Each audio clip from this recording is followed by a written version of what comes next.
Did you feel a bit lost there for a moment?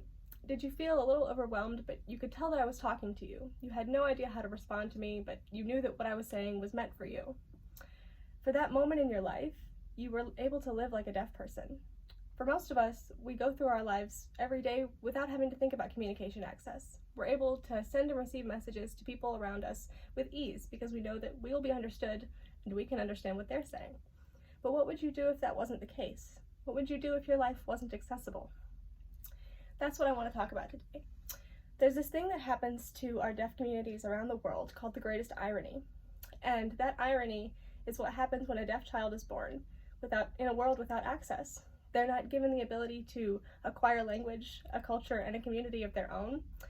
And by discussing what the process of what that does to the deaf child, I will hope that you'll be able to see the importance of sign language access and why it's a human right for deaf children, not only in the US, but all over the world. First, I'd like to discuss what happens when a deaf child's born. When parents welcome a baby, they are so excited. They have all these dreams and hopes and aspirations for this child, and for the first 24 to 48 hours of this child's life, they go through a series of tests. One of those tests happens to be a hearing test, and what happens is that if a child is deaf, it will be determined that they have failed the hearing test. So imagine what that feels like. The first test in this child's life, and they're already being deemed as a failure. According to the study done by the National Institute on Deafness and Other Communication Disorders in 2004, 90% of deaf babies are born to hearing parents. Imagine that. These parents welcome this child, and it's most likely the first deaf person they will have ever encountered. They're shocked, afraid, and possibly grieving because their expectations were not reality.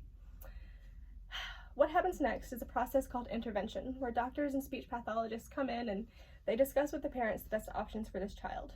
In their opinion, deafness is a medical diagnosis. They see that the child needs speech pathology, maybe a hearing aid or a cochlear implant, and without learning how to speak and hear just like everybody else, they won't be able to live a normal life. But what I want to talk about is how doctors see this as a medical view, and they think that having these is going to make the child normal.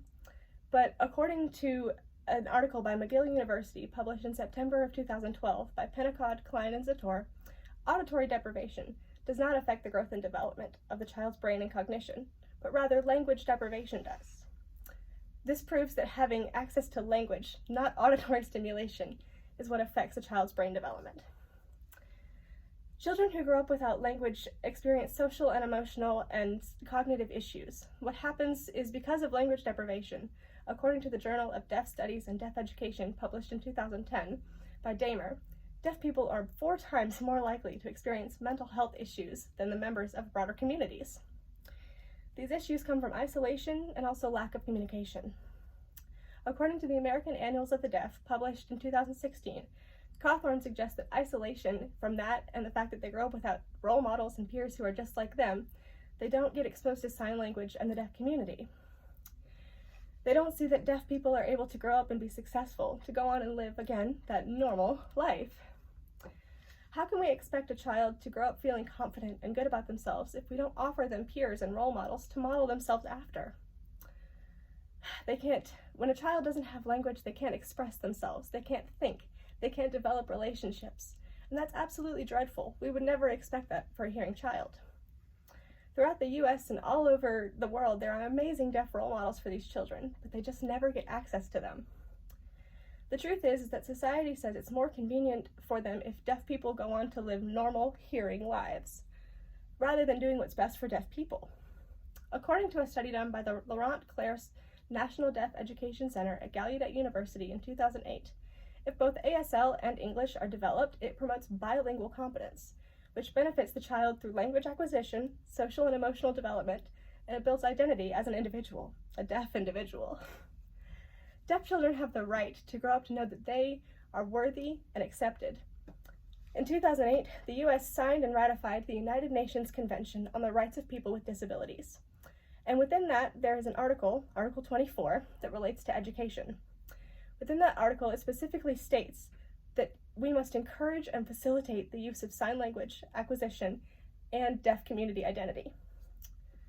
As hearing people, we have a responsibility to deaf people to recognize, advocate, and facilitate sign language and their rights as deaf people. in the same way that we do with our hearing children. Deaf children have the right to know that they belong to an amazing community full of rich history, traditions, and a language all of their own. We have a responsibility to make sure that they don't feel like they are lesser than just because they can't hear. We as hearing people have an ability to make social change together. We can ensure that this irony that I discussed doesn't happen to future generations of deaf children. So how can you start that change, you may be wondering? Well, I think it'd be the best if I taught you a little bit of sign. I'm going to teach you 2 signs. First of all, hello. Hello. Doesn't get much easier than that. And secondly, challenge accepted. Do you accept the challenge to advocate for sign language and deaf community development for deaf children all over the world? If so, challenge accepted. Thank you so much.